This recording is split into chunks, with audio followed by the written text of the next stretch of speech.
नमस्कार दोस्तों, कैसे हैं आप? होप सभी अच्छे होंगे। The college coach YouTube channel पे आपका फिर से स्वागत है। अगर आप इस साल मध्य प्रदेश से एमबीए करने का सोच रहे हैं, जो कि 2 साल का पीजी कोर्स है, मोस्ट डिमांडिंग कोर्स है, तो आज के इस वीडियो के माध्यम से मैं आपको बताने वाला हूँ मध्य प्रदेश के अंदर जो एमपीडीटी की काउंसलिंग होती है, उसके बारे में। इस काउंसलिंग के थ्रू जो है आप एक अच्छे कॉलेज में एडमिशन ले सकते हैं, वहाँ से पढ़ के एक अच्छी कंपनी में जॉब भी ले सकते हैं और आपकी लाइफ सेट हो जाएगी। तो समझते हैं पूरा डिटेल में। देखिए, आज के इस वीडियो में हम जानने वाले हैं ये जो काउंसलिंग है कितने राउंड में कंप्लीट होती है हर साल।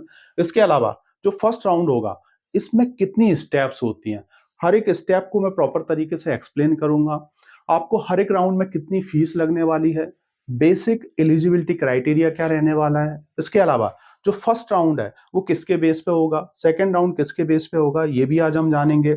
इसके अलावा अगर आप एमपी डोमिसाइल स्टूडेंट्स हैं तो आप लोगों के लिए कितनी परसेंट सीटें रिजर्व होती हैं, एससी एसटी कैटेगरी से हैं, ओबीसी कैटेगरी से हैं तो कितनी परसेंट सीटें रिजर्व होंगी। इसके अलावा टीएफडब्ल्यू कोटे की सीट होती है, जनरल कैटेगरी वालों के पास ईडब्ल्यूएस सर्टिफिकेट होता है तो उससे क्या बेनिफिट होगा, कौन कौन से डॉक्यूमेंट्स आपको रिक्वायर्ड होंगे रजिस्ट्रेशन के टाइम, और इसके अलावा रिपोर्टिंग के टाइम। हर एक चीज की आज मैं आपको कंप्लीट जानकारी दूंगा। वीडियो को बिना स्किप किए एंड तक देख लीजिएगा। अगर आप इस काउंसलिंग के बारे में अच्छे से समझ गए तो मैं गारंटी के साथ बोलूंगा काउंसलिंग को अच्छे से करके जो है आप एक अच्छे कॉलेज तक पहुंच जाएंगे, और यही मेरा मकसद है। इसके अलावा अगर आप अभी तक इस चैनल से नहीं जुड़े हैं तो जरूर जुड़ जाएं, क्योंकि जैसे ही एमबीए कोर्स की काउंसलिंग का शेड्यूल आएगा एमपीडीटी की वेबसाइट पर, पूरा शेड्यूल हम डिस्कस करने वाले हैं। मतलब जो टाइम टेबल है वो डिस्कस करेंगे। फर्स्ट राउंड कब होगा, सेकेंड राउंड कब होगा, सीएलसी राउंड कब होने वाला है। फर्स्ट राउंड के अंदर जो रजिस्ट्रेशन प्रोसेस होती है बिल्कुल उसको लाइव करके मैं आपको दिखाऊंगा। इसके अलावा चॉइस फिलिंग कैसे करें, बेस्ट चॉइस फिलिंग जो की जाती है वो हम आपको गाइडेंस देंगे। इसके अलावा कॉलेज में रिपोर्टिंग कैसे की जाती है, हर एक चीज पे जो है आपको वीडियो मिलने वाला है। तो इसलिए प्लीज चैनल से अभी तुरंत जुड़ जाएं और लाइक जरूर कर दीजिएगा। तो आ जाते हैं हमारे मेन मुद्दे पर कि एमपीडीटी काउंसलिंग है क्या। तो मध्य प्रदेश के अंदर एमबीए कोर्स में एडमिशन के लिए जितने भी जो टेक्निकल कोर्सेज हैं, यूजी कोर्सेज, पीजी कोर्सेज, जैसे कि बीटेक हो गया, बी फार्म हो गया, एमबीए, एमसीए, एमटेक हो गए, तो सभी में जो है कोर्सेज में एडमिशन के लिए एक कॉमन काउंसलिंग होती है, जैसे मध्य प्रदेश शासन हर साल जो है ऑनलाइन कंडक्ट कराता है। तो इसमें आपको ऑफलाइन कुछ भी नहीं करना है, ऑनलाइन ही रजिस्ट्रेशन करना है, चॉइस फिलिंग करना है, ऑनलाइन ही आपको रिजल्ट देखने को मिल जाएगा। जब रिजल्ट देखने को मिल जाएगा, जो कॉलेज आपको मिल गया, उसमें फिर जाके आपको फिजिकली रिपोर्टिंग करना है, डॉक्यूमेंट सबमिट करना है, फीस सबमिट करना है, आपका एडमिशन डन हो जाएगा। तो ये जो काउंसलिंग है इसका जो है अपनी एक वेबसाइट है, उस पे जो है पूरा इसका शेड्यूल आता है और वहीं से जो है आपको अप्लाई करना होता है। तो आप गूगल पे जैसे एमपीडीटी टाइप करेंगे तो वहां पे सभी चीजें आपको देखने को मिल जाएंगी। तो देखिए, अगर हम बात करें आपको जैसे कि जो टॉप के कॉलेज है, कुछ टॉप के कॉलेज के नाम मैं आपको बता देता हूं। जैसे कि आपने इंदौर का डीएवीबी यूनिवर्सिटी के कॉलेज का नाम सुना होगा, जिसका नाम आईएमएस है, जो कि एमबीए के लिए एमपी का नंबर 1 कॉलेज माना जाता है। तो इसमें अगर आपको एडमिशन लेना है, इसके अलावा डीएवीबी यूनिवर्सिटी का एक और कॉलेज है डबल आईपीएस के नाम से, अगर आपको इसमें एडमिशन लेना है। साथ ही साथ जैसे कि इंदौर का एक और कॉलेज है, श्री अटल बिहारी वाजपेयी कॉलेज है। इंदौर में एक और कॉलेज है, एसजीएसआईटीएस कॉलेज है, इसमें अगर आपको एडमिशन लेना है। एमआईटीएस कॉलेज ग्वालियर में एडमिशन लेना है, रानी दुर्गावती कॉलेज में एडमिशन लेना है। जहां पे भी आपको एडमिशन लेना है तो आपको एमपीडीटी काउंसलिंग के थ्रू प्रोसेस करना होगा। इसके अलावा प्राइवेट कॉलेज की संख्या ज्यादा है। प्राइवेट कॉलेज में एमपी का जो नंबर 1 प्राइवेट कॉलेज है, आपने नाम सुना होगा, प्रेस्टीज कॉलेज है इंदौर का, तो उसमें भी एडमिशन के लिए आपको एमपीडीटी काउंसलिंग के थ्रू ही प्रोसेस करना होगा। तो ये चीज आपको क्लियर हो गई होगी। अब हम बात करने वाले हैं इस काउंसलिंग में कितने राउंड होते हैं।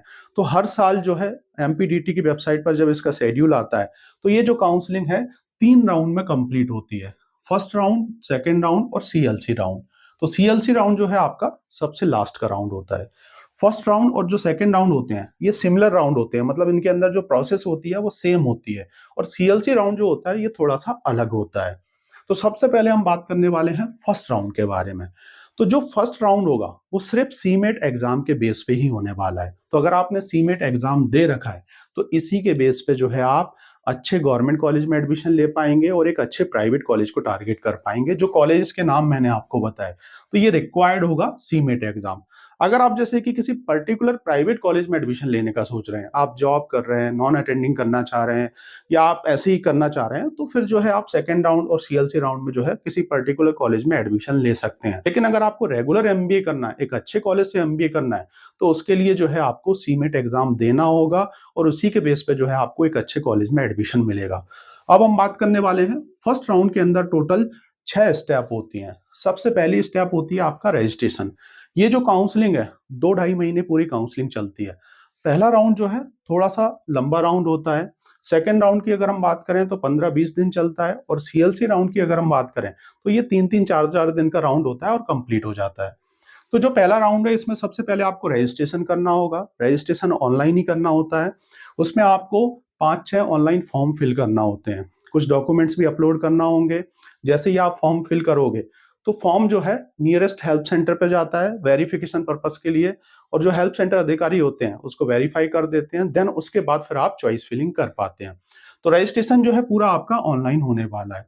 इसके बाद अगर आपने रजिस्ट्रेशन में कुछ गलती कर रखी है तो एमपीडीटी जो है आपको 2 दिन का टाइम देगा और रजिस्ट्रेशन में जो है सुधार के लिए आपको 100 रुपए यहाँ पर पे करना होगा। तो ये 2 दिन का आपको टाइम मिलने वाला है। इसके बाद अगर हम बात करें तीसरे नंबर पे आप देख पा रहे होगे चॉइस फिलिंग। चॉइस फिलिंग जो है बहुत ही महत्वपूर्ण स्टेप है। इसमें जो है आपको कॉलेज सिलेक्ट करना होते हैं। सबसे टॉप पे वो कॉलेज रखना पड़ता है जो आप जिसको ज्यादा आप चाह रहे हो और फिर नीचे जो है इस हिसाब से आपको कॉलेज सिलेक्ट करना होते हैं। तो मिनिमम जो है आपको 10 कॉलेज रखना है और मैक्सिमम जो है आप कितने भी कॉलेज रख सकते हैं। जब आप अपनी चॉइस फिलिंग डन कर देंगे तो उसके बाद जो है 1530 रुपए आपको गवर्नमेंट को पे करना होगा। ये एमपीडीटी पोर्टल का चार्जेस है। तो ये हर बच्चे को पे करना होता है। उसके एक दिन बाद जो है आपकी कॉमन मेरिट लिस्ट आती है जिसमें आपका नाम आ जाता है, टोटल कितने बच्चों ने अप्लाई किया, रैंक क्या रहती है, ये तमाम चीजें आ जाती हैं। तो यहाँ पे क्लियर नहीं होता है कि आपको कौन सा कॉलेज मिला है। क्लियर कब होगा? 7-8 दिन बाद जो है आपका अलॉटमेंट लेटर आएगा। एमपीडीटी वेबसाइट पे ही आपको लॉग इन करके वो लेटर डाउनलोड करना है। उसमें देखना है कौन सा कॉलेज मिल गया है, कौन सी ब्रांच मिल गई है, डेट वगैरह सब चीजें दे रखी होती हैं। और फिर जो है आपको पर्टिकुलर एक डेट पे जाके कॉलेज में रिपोर्टिंग करना होती है, डॉक्यूमेंट्स ले जाना होते हैं, फीस लेने जाना होती है और आपका एडमिशन डन कर देना होता है आपको। तो ये पूरी 5-6 स्टेप होती है। यही 5-6 स्टेप आपको सेकंड राउंड में देखने को मिलेगी। अब देखिए होगा क्या, आपने यहाँ पे सब चीजें प्रोसेस कर दी, अलॉटमेंट लेटर आ गया, अब आपको आपकी मनपसंद ब्रांच नहीं मिली, आपका मनपसंद कॉलेज नहीं मिला, आप सेकंड राउंड के लिए जाना चाह रहे हैं, तो ऑब्वियसली फिर आपको रिपोर्टिंग नहीं करना होगी। अगर आप रिपोर्टिंग कर देंगे तो सेकंड राउंड के लिए नहीं जा पाएंगे। हाँ, अगर आपने रिपोर्टिंग नहीं की तो फिर जो है आप सेकंड राउंड के लिए जा सकते हैं। ये कॉलेज जो है आपका छूट जाएगा। तो जो बच्चे जैसे फर्स्ट राउंड में रजिस्ट्रेशन कर चुके थे और सेकंड राउंड में जो जाना चाह रहे हैं तो वो लोग जो है अगेन रजिस्ट्रेशन नहीं करेंगे। हाँ, जो बच्चा पहली बार सेकंड राउंड में रजिस्ट्रेशन करेगा तो उसको अगेन 5 फॉर्म फिल करना होंगे, पूरी प्रोसेस करना होगी। तो ये जो है आपका सीमेट एग्जाम के बेस पे होगा और जो सेकंड राउंड है आपका ये सीमेट एग्जाम प्लस ग्रेजुएशन के परसेंटेज बेस पे होता है। तो इसमें जो है प्रायोरिटी किसको दी जाती है? जिस बच्चे का सीमेट एग्जाम है। अगर किसी का परसेंटेज ज्यादा है ग्रेजुएशन के अंदर तो उसको पहले प्रायोरिटी नहीं दी जाएगी। सीमेट एग्जाम वाले बच्चे को जो है पहले सीट अलॉट की जाएगी। इस चीज को आप नोट कर लें। तो ये सेकंड राउंड और सीएलसी राउंड होते क्यों है? क्योंकि देखिए बहुत सारे प्राइवेट कॉलेज हैं तो उनमें अगर आपको एडमिशन लेना है तो वहां पे जो है आपको एडमिशन ग्रेजुएशन के परसेंटेज बेस पर मिल जाता है। इसलिए जो है सेकंड राउंड और सीएलसी राउंड ये बनाए जाते हैं और ऑलमोस्ट जो सीटें खाली रह जाती हैं वो सेकंड राउंड में भरें और सीएलसी राउंड में भरें, ये भी एक प्रोसेस होती है। तो यहाँ पर भी जो है आपको registration, add registration, choice filling, common merit list, allotment, reporting, जितनी भी 6 स्टेप हैं पूरी 6 स्टेप आपको कंप्लीट करना होंगे। तो जो बच्चे फर्स्ट राउंड में रजिस्ट्रेशन किए थे उनको रजिस्ट्रेशन नहीं करना है, उनको जो है फ्रेश मतलब उनको नई तरीके से चॉइस फिलिंग करना रहेगी और वो किस पे डिपेंड होगी? जितनी सीटें खाली रह गई हैं उसके बेस पे आप चॉइस फिलिंग करेंगे। बाकी जो बच्चे पहली बार सेकंड राउंड में रजिस्ट्रेशन करेंगे उनको तो जो है 5 फॉर्म फिल करना होंगे और पूरा वही प्रोसेस आपको करना होगा। तो यहाँ पर जो है जैसे मैंने आपको बताया सीमेट एग्जाम के बेस पे भी रहेगा और ग्रेजुएशन के बेस पे भी जो है आपको एंट्री मिलना स्टार्ट हो जाएगी। तो यहाँ पे जो है आप रिपोर्टिंग कर देंगे, देन उसके बाद डॉक्यूमेंट सबमिट करेंगे कॉलेज में, फीस सबमिट कर देंगे, आपका एडमिशन हो जाएगा। इसके अलावा जो बच्चे सीएलसी राउंड के लिए जाना चाह रहे हैं तो देखिए आपको पहले राउंड और जो सेकंड राउंड है इसमें रिपोर्टिंग नहीं करना है, तब आप सीएलसी राउंड के लिए जा पाएंगे। अन्यथा अगर आपने रिपोर्टिंग कर दी तो फिर जो है आप सीएलसी राउंड के लिए नहीं जा पाएंगे। इस चीज को आप नोट कर लें। देखिए जहां पे आपने रिपोर्टिंग की वो ब्लॉक हो जाएगा आपका पूरा counselling.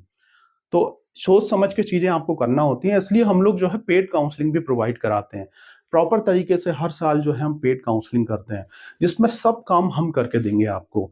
Registration, choice filling, second round में जाना चाहिए कि नहीं जाना चाहिए, कौन सी ब्रांच अच्छी है, कौन कौन से कॉलेज अच्छे हैं, हर एक चीज हम करके देखते हैं। आपको कुछ नहीं करना होता है उसमें। तो ये चीज आप समझ गए होंगे। इसके अलावा देखिए इसमें एलिजिबिलिटी क्राइटेरिया क्या रहने वाला है। 3-4 साल का आपका कोई भी ग्रेजुएशन होना चाहिए कंप्लीट। 50% होना चाहिए जनरल कैटेगरी वाले बच्चों के लिए, जो परसेंटेज होता है ग्रेजुएशन के अंदर। और 45% होना चाहिए ओबीसी, एससी, एसटी कैटेगरी वाले बच्चों के लिए, जो एमपी डोमिसाइल बच्चे हैं, जिनके पास मध्य प्रदेश का मूल निवासी प्रमाण पत्र है। इसके अलावा अगर हम बात करें, फर्स्ट राउंड जैसे मैंने बताया सीमेट एग्जाम के बेस पे होगा।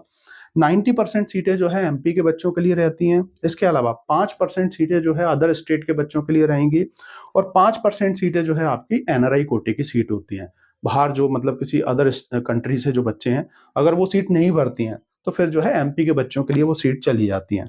इसमें अभी 14% जो है ओबीसी के लिए रिजर्व रहेंगी, 16% एससी के लिए, 20% जो है एसटी कैटेगरी के लिए रिजर्व होती हैं। तो ये सीट जो है इस टाइप से रिजर्वेशन में मिलता है, क्योंकि एमपी की काउंसलिंग है। अब हम बात करने वाले हैं कौन कौन से डॉक्यूमेंट्स लगने वाले हैं।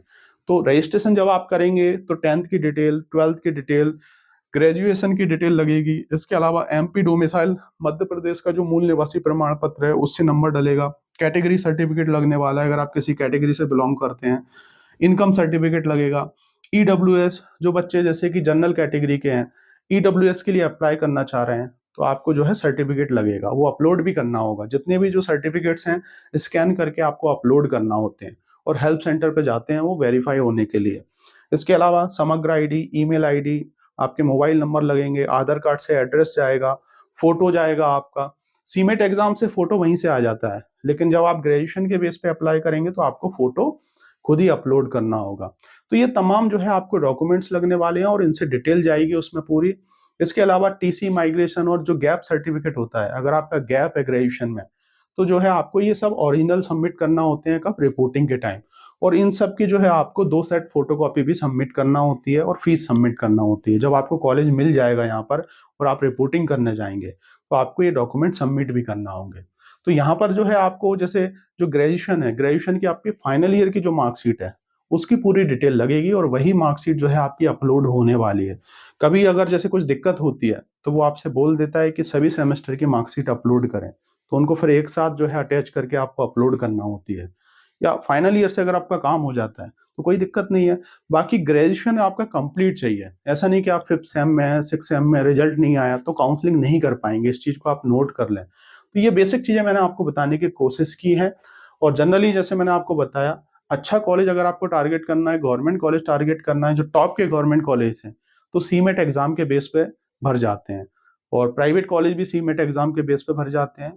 बाकी कुछ प्राइवेट कॉलेज और हैं, जैसे कि अगर आप देखेंगे एमबीए के लिए 150 के अराउंड आपको पूरे एमपी में कॉलेज देखने को मिलेंगे। तो उसमें जो 10-15 कॉलेज हैं, जो टॉप के कॉलेज हैं, वो तो आपको सीमेट एग्जाम के बेस पे मिलेंगे। बाकी जितने कॉलेज हैं ग्रेजुएशन के परसेंटेज बेस पे आपको मिल जाते हैं।